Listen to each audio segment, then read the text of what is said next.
Hello, team. In today's video, we have a special guest for you, a very special episode. We are going to be talking all about pocket management with our special guest here, Myles Thornton. Welcome, Myles. Hello, how you doing? Thank you. Thanks for having me. I'm Good, excited. good. Now you're coming in all the way from where exactly? The UK, so Basingstoke, which is just a small town just outside of London, probably for most of He guys in said America. London. He said London. I heard that. London, yeah, not too far away from London. Man, I think it's just Awesome. I think a lot of people over here, I didn't know really until I went to the Blackpool Magic Convention a couple years ago. But you guys have a hopping, vibrant, amazing close-up stage as well, but close-up magic scene all across your country. I mean, it's just unbelievable. Mhm. Yeah, it's really good. Like I think a lot of people over here, just like myself, earn like their bread and butter through like doing weddings, which I heard is not as big a market in America, but here it's massive. Yeah, So, it's a tough market here. I tried to break in, went to conventions, I plugged, and it was rough. I didn't get very many gigs. wow.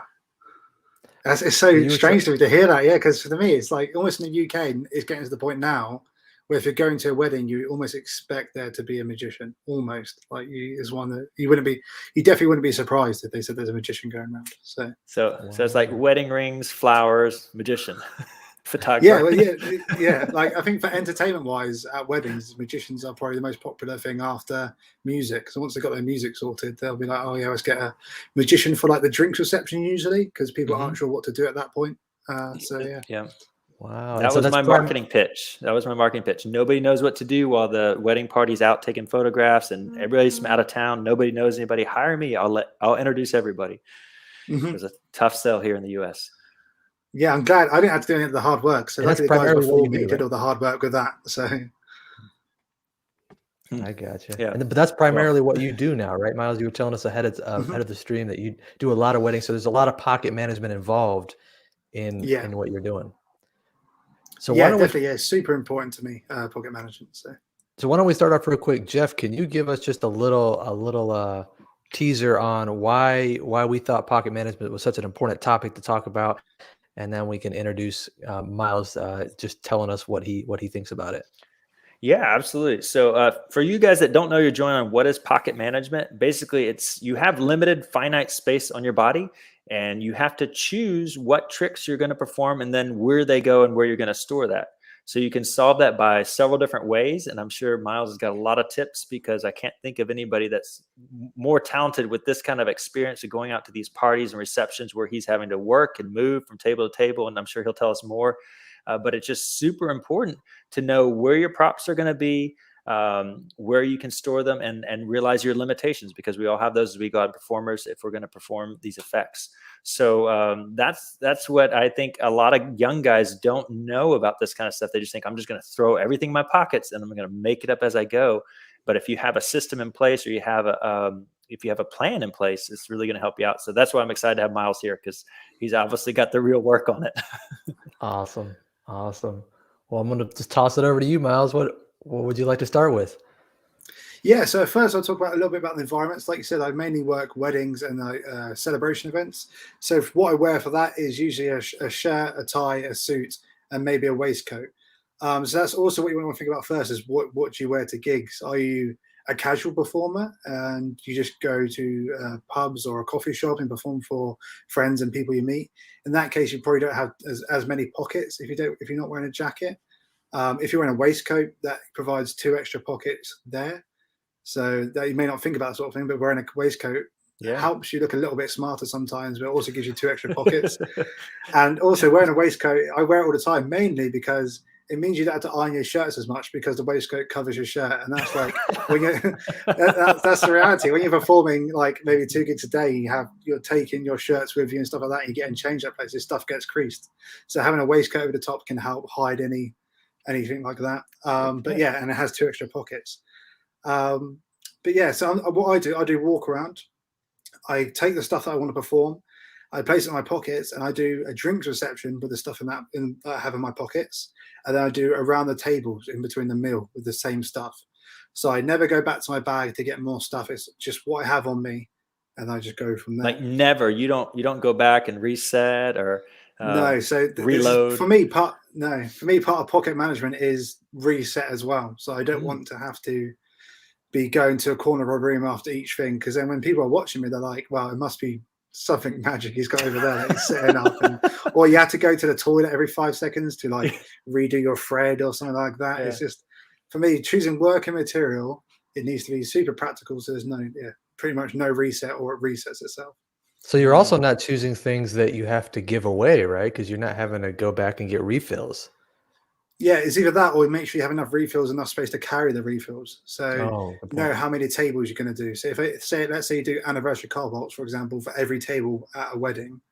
Not that I do that, but say you did, you would need 24. If there's 24 tables, you need 24 cards, maybe 26 in case you can't find 2. So you just have to prepare in advance and think a little bit about what you want to do and how you want to do it. But yeah, I can't imagine having to run back between my case every time. Do you hand out sign cards? I remember when I was performing, my deck on a party or something, this casually would slowly get thinner throughout the night. I'd have rules. You can't sign an ace because I need that for the next trick. So that's the thing. So that when I'm doing the drinks reception, people pick cards, but I don't get them to sign them because I'm saving the rest of the cards for the tables where I do get them to sign a card.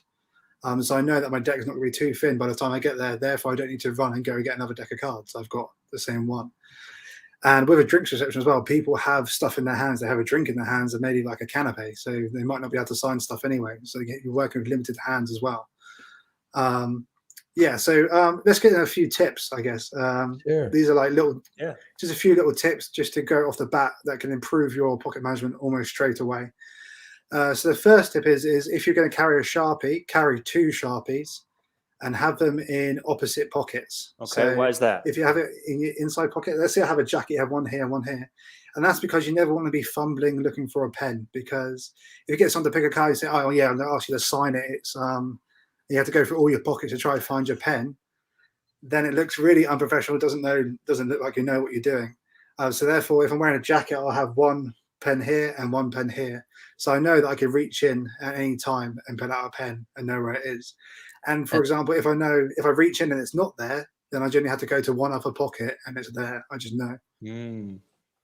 And that's what I think we refer to as a worker tip, because that is like gold. If you're just starting to go, some of our viewers are just starting to perform out for real people and they're trying to figure out, what do I need to carry? We've talked in other episodes about flow of performance and making it flow nicely. And that is a good tip. So pay attention to that. That's great. That's a really good tip. Thank you. And then also now you've got the 2 pens. What can you do with the 2 pens? You're carrying them. You might as well do something with them, a trick. So let's say if you do a coin trick, you might do the banking pen by David Stone, the classic where you tap the coin, it vanishes, goes inside the pen. So stuff like that. So you want to create stuff with it, because if you're carrying it, you need to use it, in my opinion. Otherwise, it's just taking up space for no reason. Yeah, I was just thinking that you got a duplicate there. Like if you're doing a vanishing Sharpie, like you could kind of get ahead there with the whole routine. Yeah, definitely. Yep. And you can have them different colors. You can have them set up for different tricks as well. There's a few tricks that I do where you need a different color pen, but it needs a different cap on and stuff like that. So you can have one set up, and that's your backup pen. So most of the time it's here. But for whatever reason, you've left it with the spectator accidentally, or you've lost it somehow. You've got the backup here ready to go. That's great. That's awesome. I'll keep you moving. And then, so another one, this is more directed towards coin workers, and that's like minimizing your props. So obviously we know there's loads of coin routines you could do. And for me, I want to do as many routines as I can with the coins that I have in my pockets without having to switch out different gimmicks and stuff like that. So I can show you what I carry with me. Sure. At a gig. I have a Gossman purse. All right. And then inside the Gossman purse, before it's set up, is 2 coins. And so with these 2 coins and the purse, I could do about maybe 5 routines, depending on what I want to do and depending on what the group feels like. So I could do a coins across. Most of the time, I just do a routine of mine, which is called full circle, which is it just uses the whole setup here. I could do a mentalism trick with just 1 coin where you guess which hand it's in. And you can do vanishing coins, a simple 1 coin routine. There's loads of stuff you can do. But for example, this is in my left pocket here, and then this is left just on its own. And then I can go into whatever routine I want to go into. but the purse serves more than just a purse. Like I said, if I'm going to carry it, I want to be using it. So in my routine full circle, the purse replaces a jumbo coin. So I might as well demo it so you can kind of get the idea. Yeah, absolutely. It shouldn't take too long. So I'll tilt the camera here. So I'm going to show you something using this, which is a purse, and inside the purse is a coin. I'll then hand that out to be examined. So they can check out the coin. If you watch the coin closely, if we give a wave, you see it disappears from here and it reappears over here. Now do this again. Watch, if I take the coin here, we can flick this one in the air and catch it here. So that's 2 coins. And we'll get a third coin just here. In fact, you can take that one and throw it in the air. So they throw it and you can catch this one just like that. So I can use something using these 3 coins and my 2 hands. If you watch closely, if I take this one, we'll hang it in the air just there. And in fact, you can keep that as a souvenir. That's yours to keep. You're welcome. We'll do it with another coin here. If I hang this one up just here, ooh, there we go. And that was my one to keep. And so we have 1 coin left. If I give a wave here, it disappears from here and it reappears over. Oh, sorry, that's the purse. And inside the purse is the coin. So that's. No, wait a second. Are you now you instantly reset right now? Yeah, so now this goes back into here. This goes in my pocket, and it's instantly reset, ready to go for the next. That deserves some applause. Like that just had the whole wedding just taken up a notch right there. So that routine is built around. It's kind of like jazzy. So most of the time when I'm performing, I'm talking to people and reacting to what they say. So it's not like a solid script, but and that's resets, and that means I'm using the purse as the jumbo coin production. Traditionally, that would be a jumbo coin that would appear at the end of most people's coin set, but instead, making the purse appear makes it more of a full circle. So with the jumbo effect, you get one effect, which is whoa, something big's just appeared, or the coin's got bigger. With the purse, you get something's appeared. Oh, and it's the purse from earlier. Haha, I remember that. That's a it's like a callback in comedy. It is. It's callback, and it helps you with your pocket management. Yeah, because you're using what you already have. Yeah. Yes, you use what you already have. Yeah, and the coin goes back in it like it did from the start, and that way that goes back in the pocket, and then my whole coin routine is worked from one pocket, which I think is important.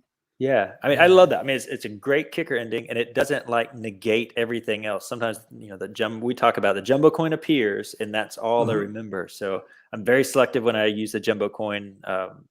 My one routine I've released with it is the whole idea is the coin is diminishing and getting larger, so it's justified.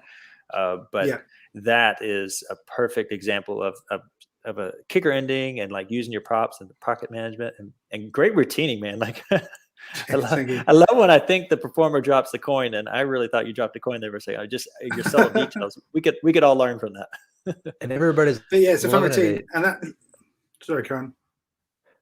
No, I was just gonna say everybody's loving it. Horace says that he absolutely loved this routine when he saw it in your Penguin Live, and it's already a part of his permanent repertoire. So thanks for sharing. Awesome, that's great to hear. Wow. Yeah, for sure. Yes, anyone who wants to learn that's it's on my at the table lecture. I think it's like maybe $7 or something you can pick it up for. Yeah. But it teaches a few other bits in there as well. And that's with the pocket management side of things. Like you were saying, it's very easy to think, oh, I'm going to chuck in a jumbo coin at the end of my coin routine because for the sake of it, because we know that it's going to get good reactions, but it doesn't make sense. It's like chucking in the Omni deck at the end of your card routine just because it gets good reactions and it doesn't make sense. Yeah. So slimming down what you do can often be better. For example, if you're doing a card routine and you want to save some pocket space for something else, you can just carry the card box, and then as they're reacting to the card changing, for example, you put the cards back in the box, take the card, place it back on top, put it in the hand, and now rather than the Omni deck, you get the cards to go back into the box, and then again, it's a full a full circle ending, and you don't have to carry an Omni deck.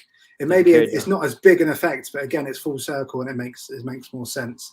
Makes sense, and it's obviously fitting your character style. And again, like you just said, that was pocket management, because now instead of needing 2 pockets or doubling up pocket, you only need 1. Same thing by not carrying the jumbo coin there.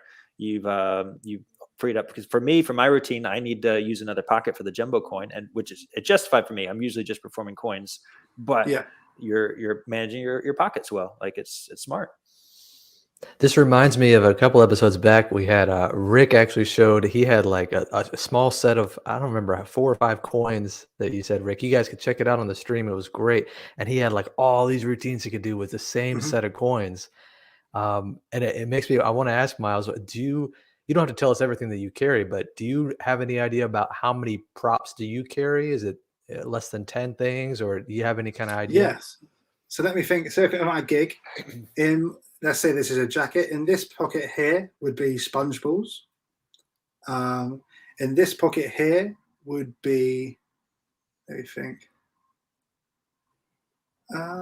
I can't remember what would be that, but it's weird not having the jacket on to feel into it. But yeah, in my trouser pocket here would be the coins. In my right pocket here is my phone, and my my phone. In this pocket in the front of the jacket would be my business cards. In this pocket here is my invisible deck. That's what. And in this pocket here, I forgot, would just be a regular deck of cards. And then So you're only doing one prop per pocket. Yeah, one prop pocket, so that way I can go straight in, bring it out, know what's in there. And then, yeah, in this pocket here would be my wallet on the other side of this one. Yeah, and there's another thing you need to think about is when you're doing a gig, you need to carry your keys, your phone, and your wallet, because you don't want to leave those in your gig bag. Because you always want to be able to get home after a gig. You don't want someone to take your bag thinking you're the photographer and it's got loads of cool stuff in. They'll be very disappointed when they find it some elastic bands and sponge balls. But yeah, you don't want someone to nick your bag and not be able to get home. It's happened to, I know there's a magician here called Gary Jones in the UK, and it happened to him. Someone nicked his bag and he was stuck. He didn't have his car keys, he didn't have his phone, he didn't have his wallet. You're stuck. That's everything. Wow. So you need to factor in your phone, your wallet, and your keys into your carry round, in my opinion. I love that. Okay. It's funny because I speaking of the UK performers, I heard, are you familiar with Paul Brooks? Yeah, familiar with Paul Brooks, yeah. He had mentioned something about, he was trying to find a way to do that. And he was experimenting with like taking a bicycle lock and locking his gig bag to like the bar at the event and things, like, because it's a real problem. You got to think about that, so that you make a really good point carrying it all on you.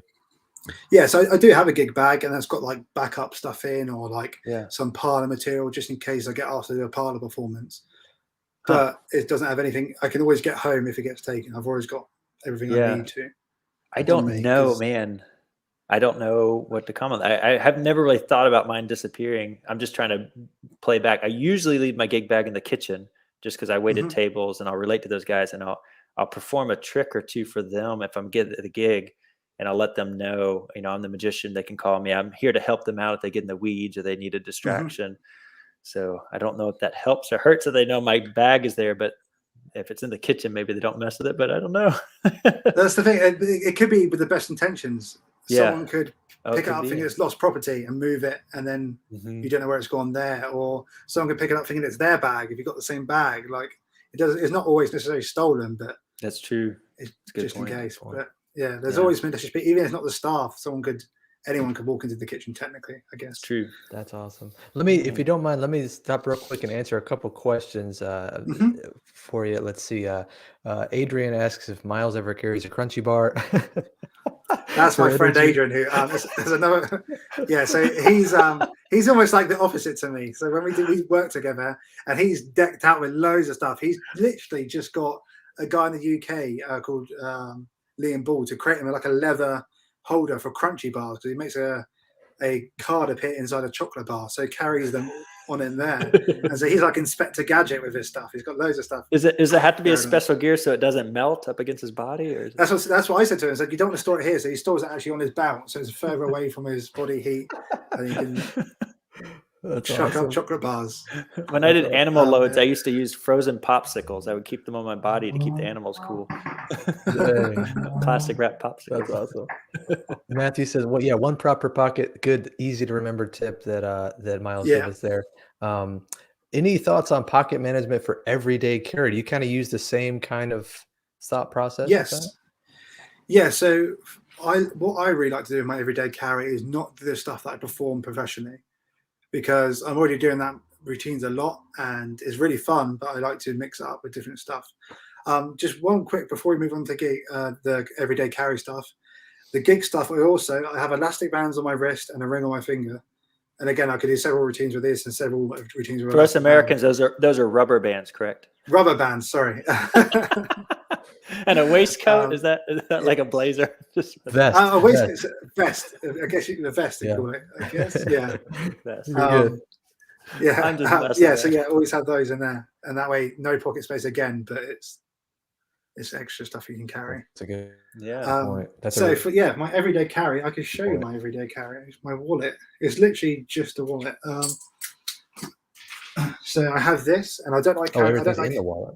Cool. I don't like having rubber bands on my wrist, so that goes on here. Okay. So I can do some rubber band magic when I'm out, and that's what I carry. That and my ring, and maybe sometimes not even a pen, because there's actually a pen inside the wallet. Nice. So when I perform casually, it'll be a lot of the ring stuff I do. I do a lot of ring magic, again, because you can carry it on your finger and perform it anywhere. I've literally performed my ring material like in the middle of the ocean in a hot tub on a cruise ship with nothing on me, just wearing a ring. So that's a good tip. You want to have something to always perform. And then inside my wallet, I don't really have many tricks as such. I've got some shameless self-promotion. I've got Sudoku 2.0, which is a casual magic square that I put out recently. Right. Cool. Yeah. With Alakazam magic. There we go. Link. And then I've got some fun bits here. So most of the time when I'm out and about, if I'm performing casually and if we're sitting at a coffee shop chatting, I'll do mentalism, but more themed towards magic and less serious mentalism.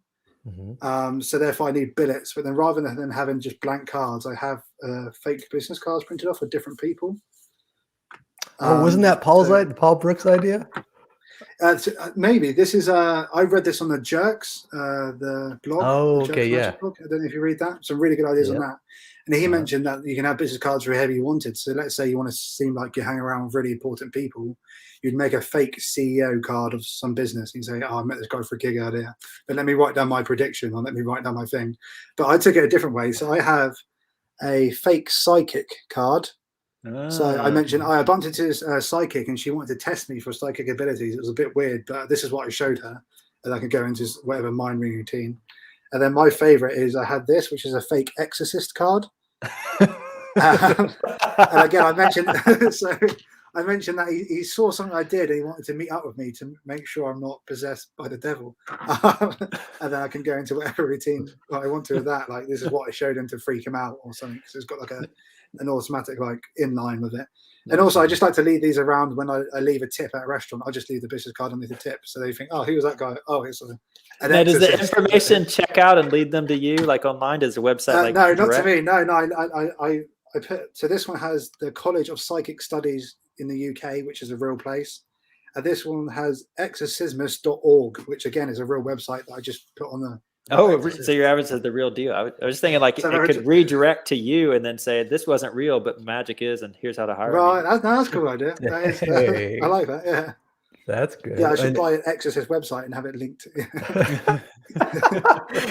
And the Sudoku 2.0, can they get that here at your handle? They want to check that out after the stream here? Yeah, if you drop me this, I can send you a link. It's made by Alakazam Magic in the UK. I think they do ship to America as well. Yeah. Did you do a lecture for them? Was that who, or is it somebody else? We'll get Rick to talk. Yeah, I did a everyday carry lecture. This is in July. Yeah. So that's Alakazam's great. Good company. Yeah. Yeah. They got some really nice stuff. Really, some really good stuff on their website. Some good coin stuff as well. Yeah. Someday we're going to have you. You're going to have a product on our website. So yeah, we'll do this. We'll see. But so that's just another everyday carry. Again, I want stuff that's flat and packed small. So I'm not overloading my pockets with stuff. Is the idea, because again, when I'm out in the public, I am just carrying my wallet and my phone most of the time. I try not to take out cards. If I know I'm going on a long train journey, then I'll take some cards with me or some coins, some extra stuff. Yeah, just because I'm going to be Myles, bored. But yes. Do you have a quick recommendation for? Because this is something I'm interested in. What are some good resources for like quick mental tricks, like what you've got in your wallet? Yeah. You don't have to describe what you do, but I mean, what are some good resources for people? Yes, definitely. So some quick mentalism bits. the only thing you need to know, and you can build all your routines off of this, is the Acidus Novus Peak by Miller Longman. Miller Longman, that's it. Incredible peak. Yeah.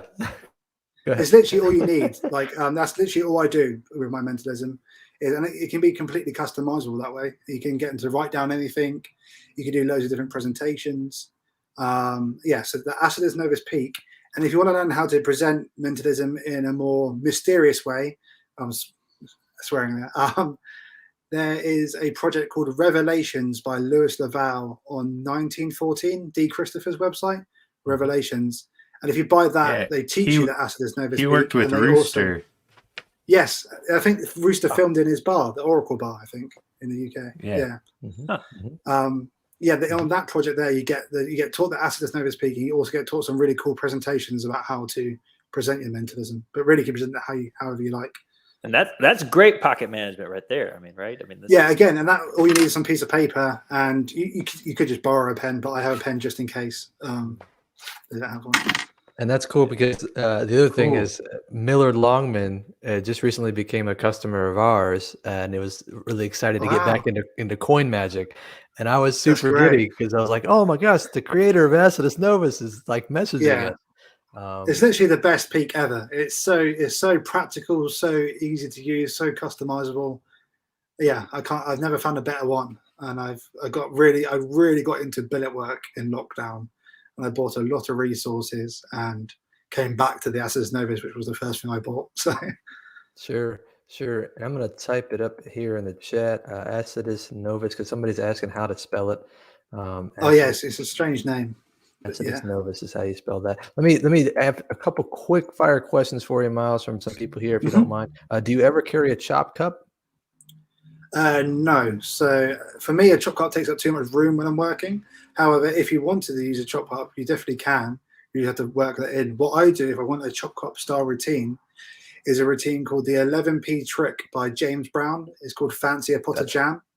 Good trick. And so it's a coin trick, but it's basically like a chop cup without a cup. So you have let's say in the UK, you have a 10p and a 1p in your hand. You take out the 1p, place it in your pocket, it jumps back. You take out the 10p, place it in your pocket, it jumps back. You say, in fact, we'll take out the 10p one more time, and it doesn't jump back, but it changes into a pot of jam or anything you can fit in your hand. So it could be a lemon or anything like that. And so it's a chop cup style routine, but with no chop cup. And that would work really great with your system. I'm sorry, I mean your system of one pocket for one thing, because there's a couple props that are used in that routine, but since you're only using one pocket, it would work perfectly. Yeah, it all works from one pocket. I used to work it a lot. It's actually worked its way out of my set now because I used the pocket space for something else, but for the sponge balls. But yeah, it was in my set for a long time. A very good trick. And that kind of takes us right into our next question. And I wanted to ask you about this too. I know you do contact juggling type magic as well. Where do you keep that on you? The ball for that? So I keep my ball, believe it or not, in my ball bag is where I keep it. Which is this. So this is a little bag, and that hooks onto my belt, so it doesn't go into a pocket. So then my belt frees through there, and can sit on my hip there, and then so it's a big. This is the thing. I preach, have a simple carry for your gigs, and I carry like a kilogram ball with me.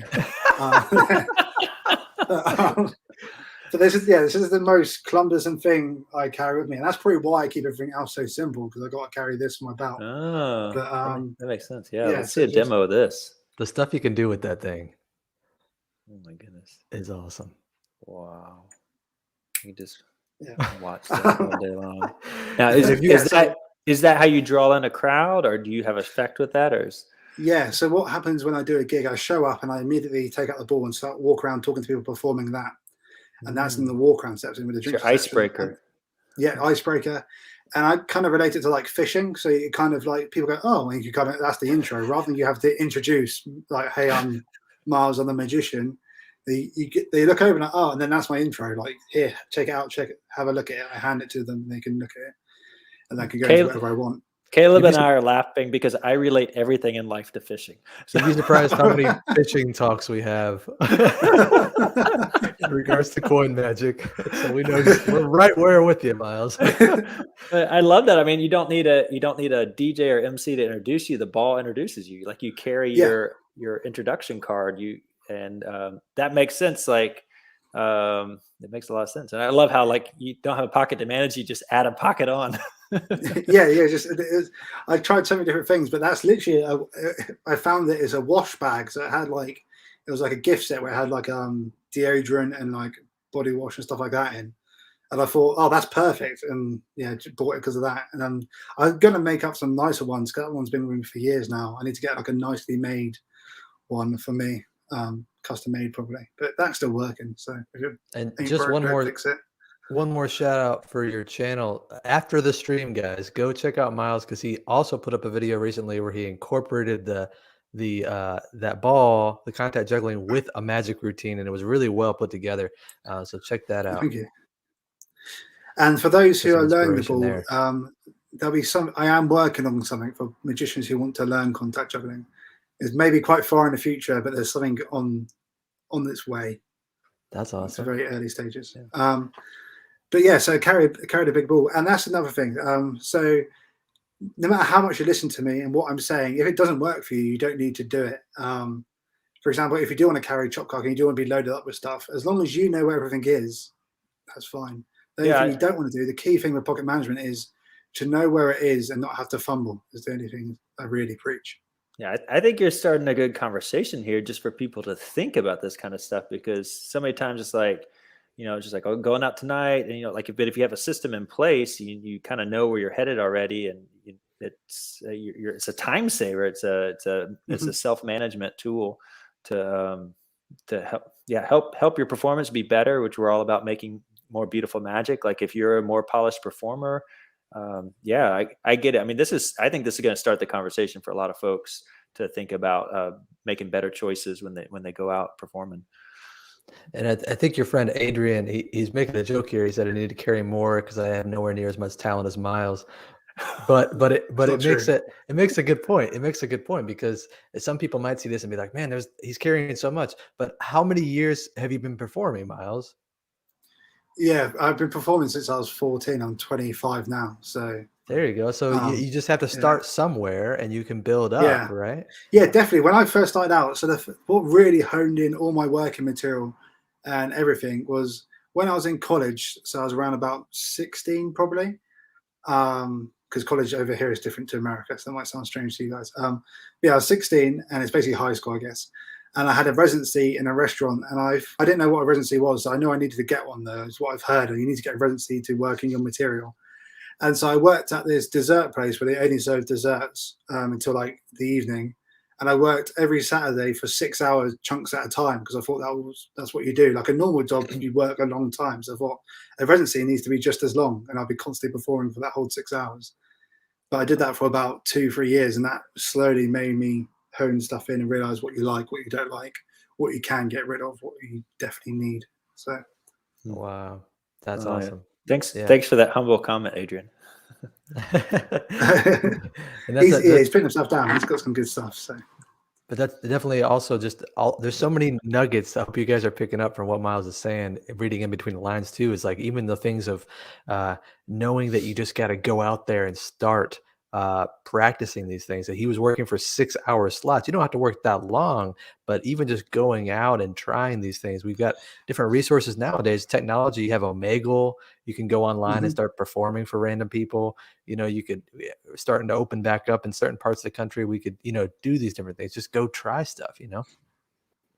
Yeah, the one thing replacement for any sort of performing is just airtime. So just time on stage, time performing, time doing close-up magic. You just can't replace anything like that.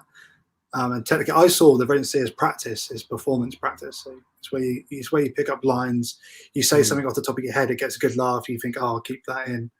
And then that's also how most of my scripts develop, because they're very conversational. I just have key touch points, and then from there I can go in different places with my scripts. And it comes from just doing it over and over and over again. Man, this is fascinating. Well, I think before we wrap up, you had one thing you wanted to show us, and I'd love to just kind of jump over to that right now if we can. Yeah, definitely. So I'm going to show you something using the ring. So that way you've got something you can perform and take with you everywhere, whether it's at a gig, it takes up no pocket space. If you're out performing casually, no pocket space. So you just need a ring, and I'll talk a little bit about the history of this just after a quick, but I'll show you it first. So if you watch the ring closely, I'm going to make the ring vanish. Okay, watch, ready? 1, 2, 3. Ta-da! You don't seem that impressed. No, see, it's not under the arm. No, see, it's actually oh, there you go. Back on the thumb like that. That's awesome. So yeah, thank you. So that's called the Gypsy Vanish, and that happened. I actually learned this from a gypsy kid. So I was performing busking when I was in university, and I was doing street shows, and this traveling family were in town, and their kids were watching every single one of my shows, every single one back to back to back. They were in the crowd, and they were coming up to me, talking to me after the show. And one of them asked me if they can show me a trick. Can I borrow your ring? And I was like, sure, I guess. I'm not You sure handed your ring to a gypsy, huh? Just right. Yeah, they're really nice though. To be fair, they were shouting at people that weren't tipping me. I was like, oh no, you don't need to abuse people that didn't tip. It's fine. They don't have to tip. It's fine. But yeah, so I let him borrow my ring, and then he showed me. Well, what he did was this: watch, I make the ring vanish, and then he just did that, and it was back. And yeah, it was so good. And so I stole it from him, basically. Turn of events. I figured the kid would have taken the ring and run and stolen it. No, he showed really good trick. And then I've been trying to track it down. So I've mentioned it in my table lecture. If everyone's seen it before and knows where it comes from, but he said his dad taught him it, and probably it's just been passed down. But it's just a fun, simple trick, and it's really simple to do. So it's a really good first ring magic trick to learn. If you don't know any ring magic, this is really simple. You just need a ring that fits on the end of your thumb. And it also fits on your finger, but it fits on my thumb. All you do is do this. So you're going to make it vanish. You did the circles, which kind of gets a laugh because people are like, what's he doing? And then you just go under your armpit. And as your thumb goes underneath, you just put your thumb into your fist, grabbing the ring, and put your thumb back up as the ring's just held in your hand like this. And then you come back out like you've taken it off, and you hold your arms awkwardly and say, ta-da. And then people kind of get you either get a laugh or people just look at you like you're a freak, which is good either way, to be fair. And then you say, oh no, you think it's on the armpit. You show the other arm, which is another rubbish gag, but it makes me laugh. And then you lift both arms up. And as you lift both arms up, your thumb goes into your fist and then back up. But all the misdirection is you looking under your arm. And so they don't even see it. So they actually go off camera, but really you're tilting your thumbs back anyway as well. So as they go up, they tilt back. So that way you can put it in and nobody will see it. And even if you did it like this, all the misdirections here. So everyone's looking there. So you can just put it back on there. You come back down slowly and you shock yourself that it's back on the thumb. So really super simple trick, but it's a lot of fun. Yeah, that's that strong misdirection that Rick was talking about last week from Ramsey, is the idea of looking at a thing and everybody else looks at it. You can't help but look at Myles' armpit when he does that. You know? Yeah. Like I said, it's super easy, just like this. And so I'll go over again. As you go under, put your thumb in, pretend to take it out here, and then as you go up, put your thumb back in and back on. And so let's say everyone watching doesn't like ring magic, one of the coin magic, you could do it with a coin as well. So let's make the coin disappear. Watch, you're going to see it go. See it's gone. I'm joking. It's actually back here. Nice. So again, as you go under, you just put the coin into JW. What's it called? JW. That's it. Yeah. And so you can show your hand ish empty, which is good enough for as long as you've got your angles right. So you go on the put into JW, say it's vanished. This is not very good. As you go up to look, you just take it out of JW and it reappears back. So you can change. I know what I'm showing my kids when they get home from school. Yeah. I'm going to do it about 100 times a day, probably. Show me again. Man, that was awesome. That was awesome. And everybody's loving it. Everybody's enjoying it. Clap, and laugh and enjoy it. Stealing from a gypsy. That's what you should call the trick. Stealing from a gypsy. It apparently used to be a thimble routine. That makes sense. It does make it. I have looked into thimble moves like this, but I haven't found the literal direct routine where you do this and it comes back. So I'm still trying to find that actual routine, but again, it's definitely somewhere, and I will find it one day so I can credit it properly. But until then, it's the trick that I stole from a gypsy. So, well, Myles, this has been an absolute blast. You've given us so much good information. I hope everybody was taking notes, and thank you so much for taking the time to share all that with us. Thank you very much for having me. It's been a pleasure. Yeah, thank you so much, Awesome, man. I awesome. hope we'll be in touch. We'll see you around. Everybody follow Myles on the Instagram. If we can flash that handle one last time. Yeah, one more time. And, Here's his Myles stay in handle, touch. Myles Thornton. Yeah. Yeah, and if you like this Any kind of stuff, questions, drop me a message. oh yeah, please do that. If you, Yeah, so I was just saying, any questions, feel free to drop me a message on Instagram. I'm happy to help out with whether it's stuff you want to do, more working stuff or more ring stuff. I can always point you in the right direction. So yeah, Super and if you good. guys like us having guests on like Myles, let us know, because we enjoy this. We love having to bring it to you, and this was great time. So, man, thank you. Thank thank you you. very much. All right, guys, have a good week. We'll see you